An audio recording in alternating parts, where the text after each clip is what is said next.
Mateus 19, do 23 ao 26.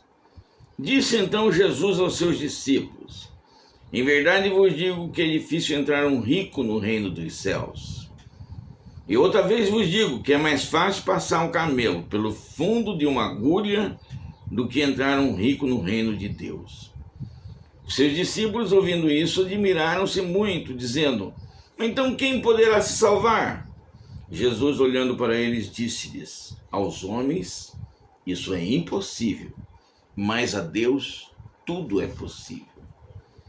Deus é o Todo-Poderoso, é onipotente, não há nada que ele não possa fazer, nada, absolutamente nada que ele não possa fazer.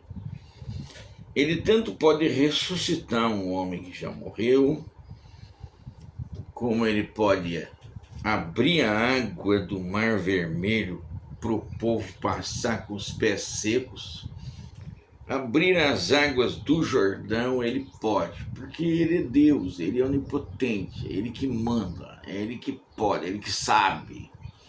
Ele também pode dar a força que ele deu para o Sansão, mas pode dar a sabedoria que ele deu para o Salomão.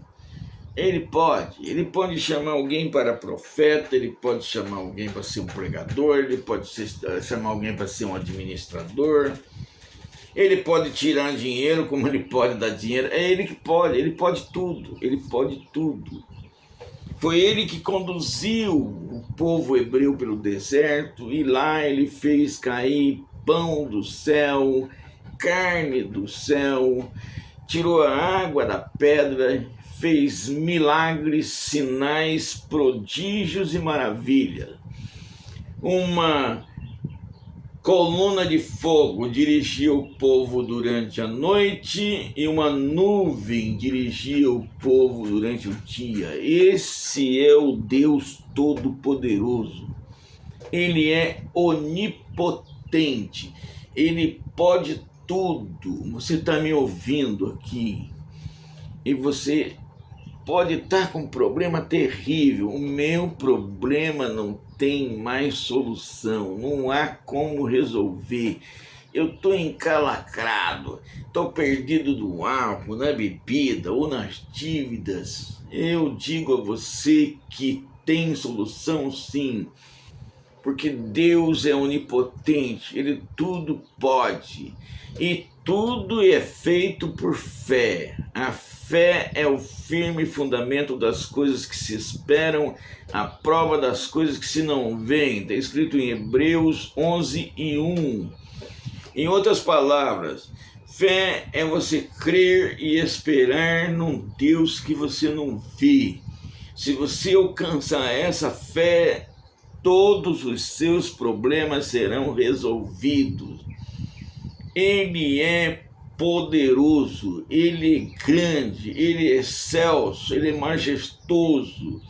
Ele é aquele que faz maravilhas e muito mais do que os sinais, prodígios e maravilhas que ele fez com Israel no deserto.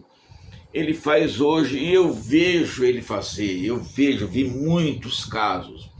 Eu vi bêbado aceitar Jesus e ser transformado. Eu vi drogado aceitar Jesus e ser transformado.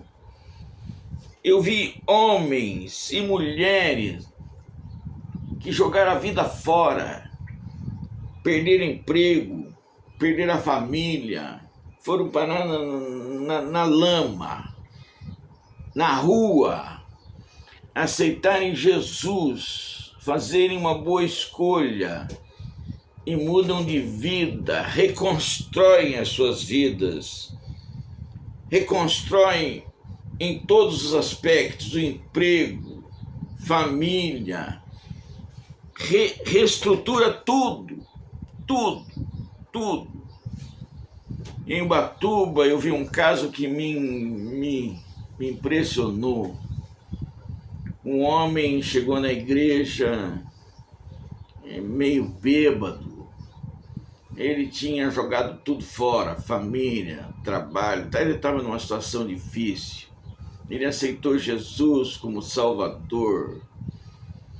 Aí ele resolveu mudar de vida. Ele chegou em casa, ele falou, primeira coisa que eu vou fazer, eu vou reformar minha casa. Aí no que ele estava lá com a equipe dele, reestruturando a casa, ele é mecânico de barco. Ele estava lá reestruturando a casa, e aí o Espírito de Deus falou com ele, você está arrumando sua casa? Tô, mas e a minha? Ele falou, o senhor quer que eu vá lá e reforme a sua casa? Aí Deus falou para ele, quero. Ele foi lá e reformou a igreja inteirinha, todo o dinheiro que ele ia usar na casa dele, ele usou na igreja. Aí quando ele terminou a reforma da igreja, ele falou, Deus, eu peguei o dinheiro que eu ia usar na casa e gastei, agora eu preciso que o senhor me ajude a ganhar o dinheiro de volta. Deus traz um homem diante dele que tem um barco, uma escuna, e pergunta para ele se ele pode trocar o motor da escuna. Ele vai e o homem assina o cheque. Aí ele pergunta para o homem, o que o senhor vai fazer com o motor velho? Ah, dá um fim nele. Eu posso pegar para mim? Pode fazer o que você quiser. Ele vai até na cidade de Paraty, desce o motor, alguém olha para ele e fala, de quem é esse motor aí? Ah, esse motor é meu, eu troquei de uma escuna, aí o homem deu para mim. Eu vou reformar e vou vender. Quanto você vai pedir no motor? Aí ele deu o preço e assinou o cheque e ele foi e reconstruiu a casa dele. Daí eu procurei saber dele quanto que foram os cheques que ele recebeu. Era mais do que o meu salário durante um ano inteiro, incluindo o 13º e tudo. Eu sou professor aposentado da rede pública estadual de ensino. Ele ganhou em um serviço mais do que eu ganho o ano inteiro. Eu fiquei abismado. Sabe o que eu fiz? Eu pedi oração para ele. Rapaz, tu tem uma fé que é descomunal. Vai lá e ora por mim.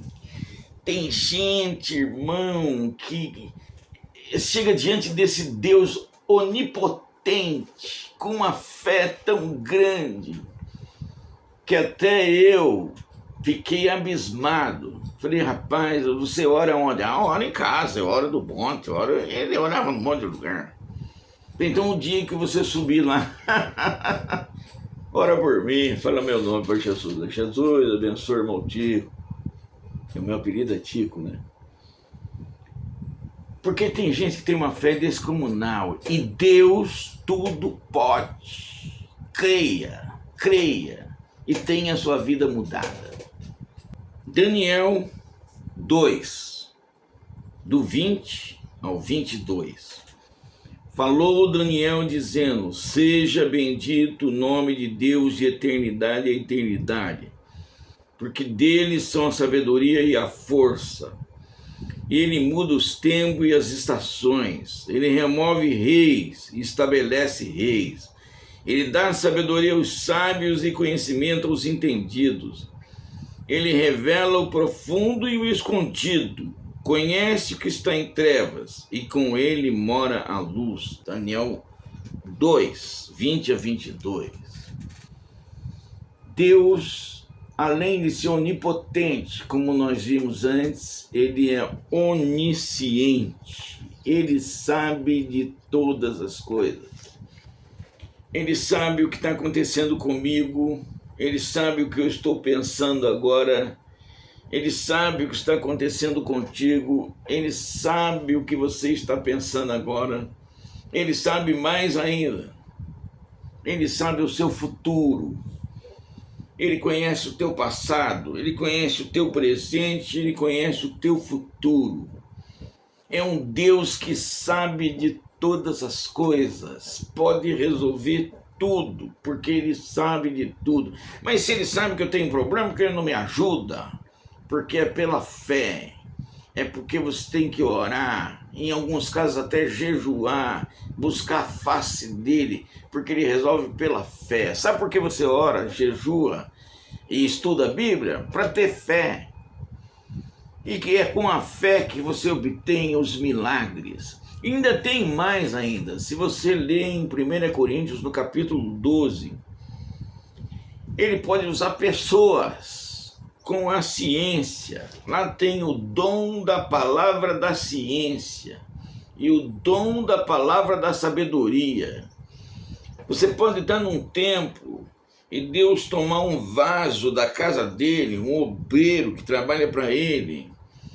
Ele pode trazer a ciência daquele problema até o obreiro. E o obreiro fala de coisas com você que só você sabe. Por quê? Porque existe esse dom também. Um dom é um fragmento da ciência divina sendo trazida até um homem. Esse Deus é onisciente. Ele sabe até o que vai acontecer com você amanhã. Ele sabe, ele pode mostrar, ele pode revelar e ele pode fazer. Tem gente que não acredita. E quem não acredita nunca vai ver, nunca vai receber, nunca vai ter. Por quê? Porque não acredita. É preciso crer para ver. Mas ele conhece o profundo, ele conhece o escondido. As suas mágoas, os seus problemas, ele conhece aquilo que aconteceu no passado com você, que magoou a tua vida, magoou a tua alma. Ele sabe, ele sabe, ele pode resolver. Ele é um Deus onisciente, ele sabe de todas as coisas. Uma vez eu estava pregando aqui em São José dos Campos, no Torrão do Ouro, e estava um homem lá que queria ser batizado no Espírito Santo. E vieram falar comigo e pediram para mim orar por ele. Eu falei, eu ainda pensei comigo, mas eu não batizo ninguém, não sei por que o senhor está pedindo para mim. Mas eu fui falar com Deus. Deus, eu vou orar por ele, eu peço para o senhor batizar ele. Aí eu virei para ele e falei assim, olha, eu vou orar para Jesus batizar você. Se ele não batizar, eu vou orar para ele mostrar por que não batizou, o que está acontecendo. Aí durante as festas daqueles dias, eram 3 dias, nós oramos para Jesus batizar, ele batizou várias vidas. E aquele homem ficou rouco, mas Jesus não batizou. De tanto pedir, de tanto clamar, era clamor mesmo. Ele clamava alto. Aí quando chegou no dia seguinte, Deus revelou, mostrou, deu ciência para o pastor dirigente, que ele estava brigado com a esposa. E a Bíblia é clara, né? Se o marido está brigado com a mulher, Deus não ouve nem a oração dele. Está em pecado, tem que se consertar. Daí eu propus para o casal fazer o concerto, né? Fizeram o concerto ali na frente da igreja. Quando chegou de noite, mesmo rouco, Jesus batizou ele no Espírito Santo. E ele falava em língua sem poder soltar a voz, como se tivesse um sussurro. Falando em língua no sussurro, primeira vez que eu vi na minha vida. Mas por quê?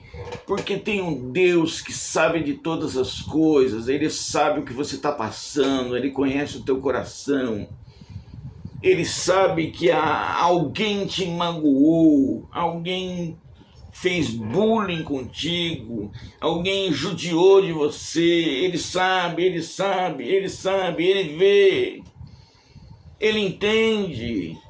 Basta que pela fé hoje você se coloque diante dele, prostre-se diante dele, fala com ele, pede a ele, porque ele é onisciente, ele sabe de todas as coisas, ele pode fazer, ele pode mudar a sua história.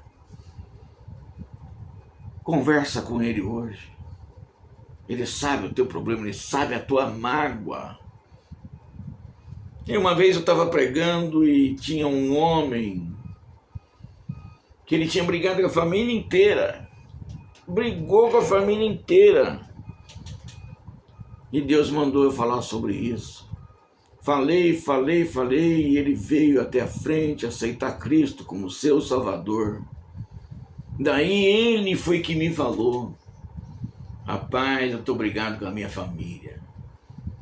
E ele carregava aquela mágoa. E eu falei para ele: você tem que perdoar a sua família. Você tem que perdoar e pedir perdão. É o vai e volta. Aí ele foi embora, mas a decisão cabia a ele. Há um momento que, por sua onisciência, Deus sabe que nós temos aquele problema. Mas a decisão de pedir perdão e perdoar é minha, é sua. É escolha. Faça a boa escolha.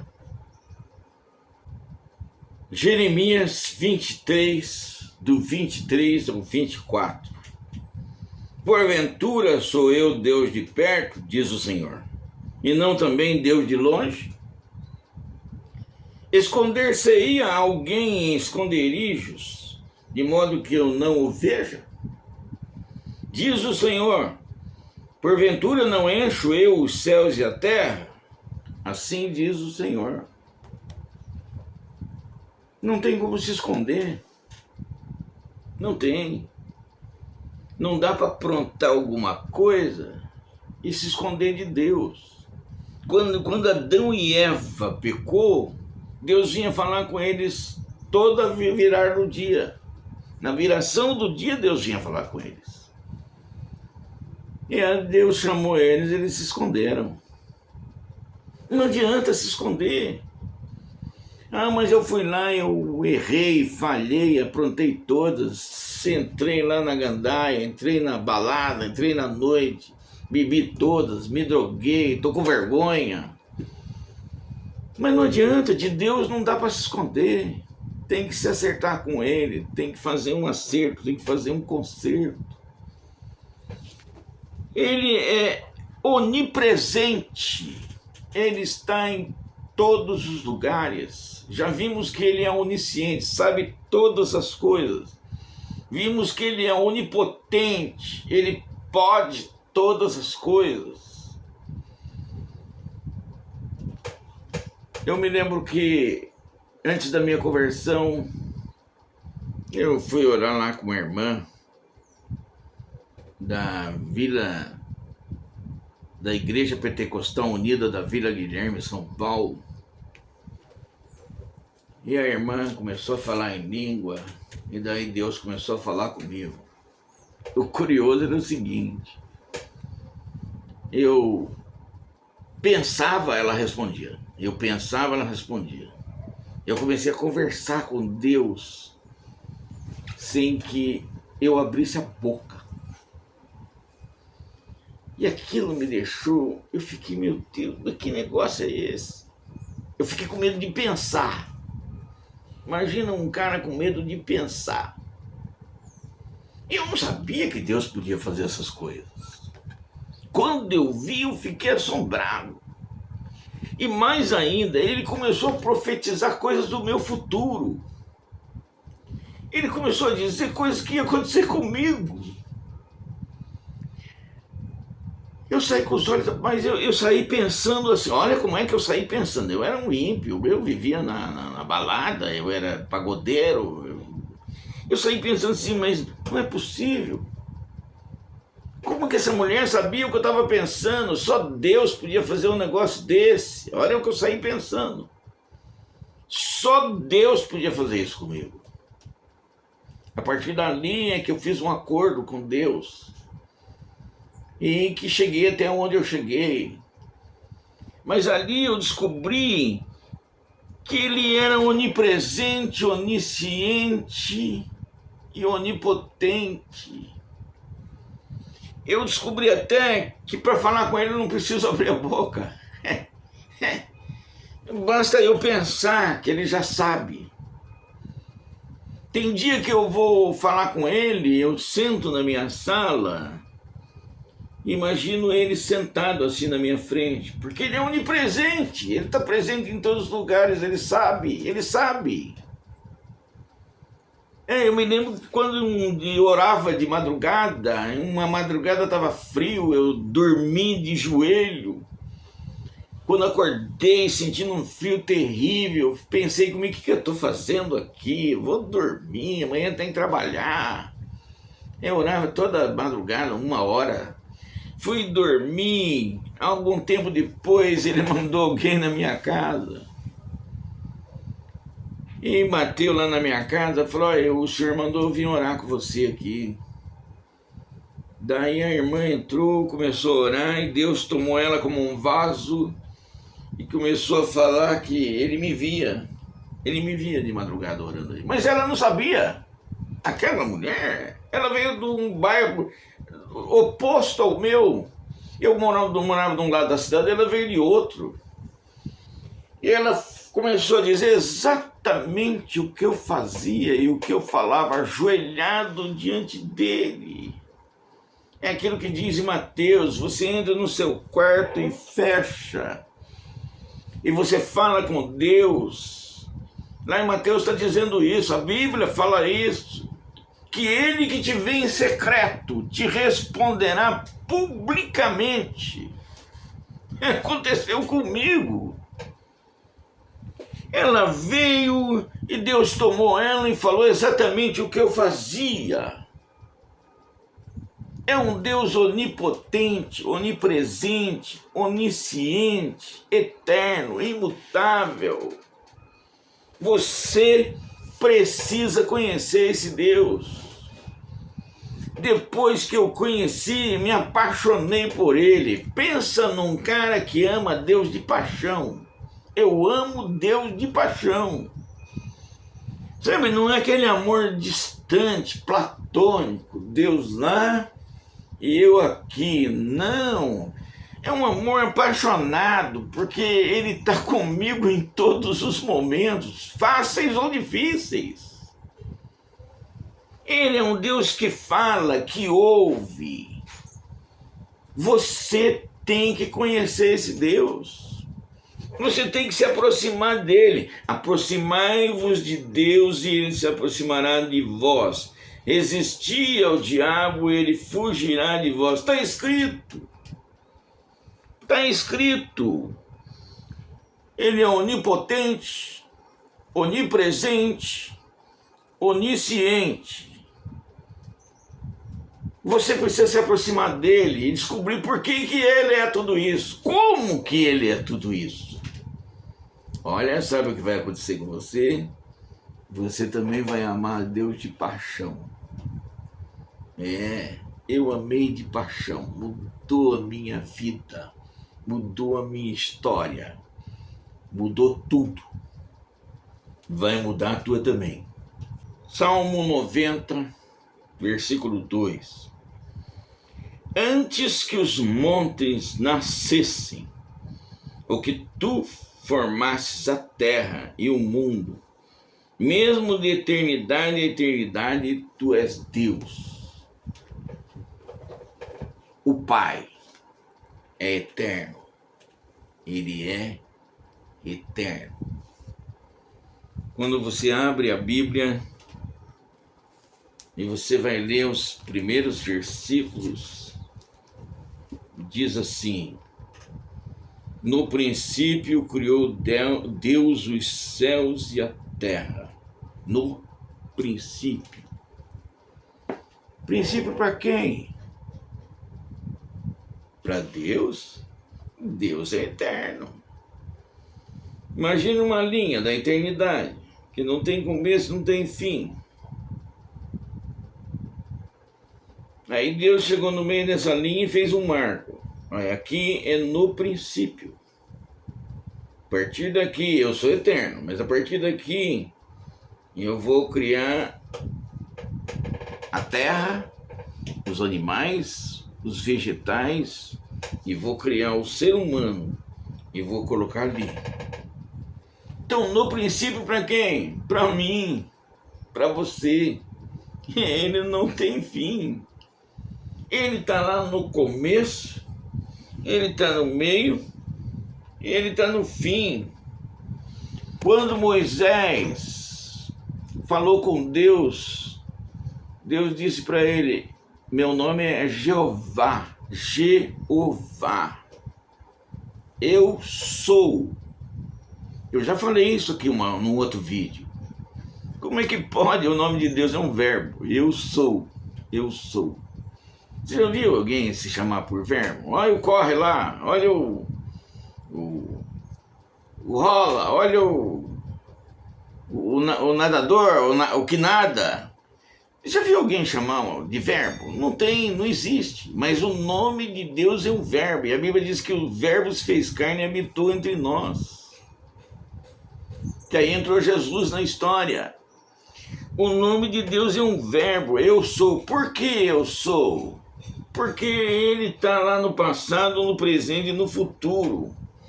Aí Jesus diz assim: antes que Abraão existisse, eu sou. Por quê? Porque ele não conjuga o verbo. Eu era, eu serei, eu estarei lá. Ele, como Deus, eu sou. Ele está aqui hoje, está aqui amanhã, está aqui no presente. Ele está me vendo nascer, ele está me vendo falar aqui, e ele está me vendo morrer. Porque ele é eterno. De eternidade em eternidade, a Bíblia diz que ele é Deus. Ele é o eterno. E qual é a proposta desse Deus eterno? Me dá a vida eterna. No vídeo do Sansão, eu inicio o vídeo falando do chamado de Sansão. E a gente percebe o que? Em Romanos 8, do 28 ao 30, fala que todo mundo é predestinado a ser salvo. Todo mundo. Predestinação. Você é predestinado a ser salvo. Porém, você tem um livre-arbítrio. Você pode dizer sim ou pode dizer não. Não, eu não quero. Então, Deus preparou a obra da redenção. Ele faz o chamado. Se você responde ao chamado, não, eu quero conhecer isso daí. Eu quero conhecer o Senhor. Aí diz que ele te escolhe. Jesus fala assim: não foi você que me escolheu. Foi eu que escolhi você. Te nomeei para que você vá e dê fruto. E o vosso fruto permaneça. Então todo mundo é predestinado, todo mundo pode ser salvo, todo mundo pode ter a vida eterna, porque esse Deus é eterno. Nós vamos viver com ele a eternidade. Não tem coisa mais terrível do que a eternidade ficar afastado de Deus. Não. É por isso que é dado a nós essa escolha. Você é predestinado à salvação, mas você tem que dizer sim para ele. Eu quero, Senhor. Eu quero ser salvo. Eu quero viver a eternidade com o Senhor. E tem gente que fala que o céu é uma coisa monótona. Não é coisa nenhuma. Só pelo que eu já conheci de Deus, eu já posso assegurar que o céu é a coisa mais maravilhosa que Deus propôs para a humanidade. E você é convidado. Se você disser sim a esse convite, então você é chamado. Você é escolhido. Não é você que me escolhe, é eu que escolho você, é o que Jesus diz. Eu que te escolho. E uma vez escolhido, tudo começa a mudar na tua vida. Não é que você vai viver um mar de rosa, não. Não é que você vai viver um mar de rosa. Mas Deus vai te dar vitória. E para ter vitória, você vai participar de uma guerra terrível, a guerra do bem contra o mal, ou do mal contra o bem. Você vai entrar numa guerra ferrenha. Aliás, só existe vitória se tiver luta. Mas esse Deus garante vitória. Em 1 Coríntios capítulo 15 ele diz: mas graças a Deus que nos dá a vitória por nosso Senhor e Salvador Jesus Cristo. esse Deus eterno vai te dar a vitória parcial e a vitória final, porque é uma vitória na terra e uma vitória na eternidade. E você vai viver com esse Deus eterno.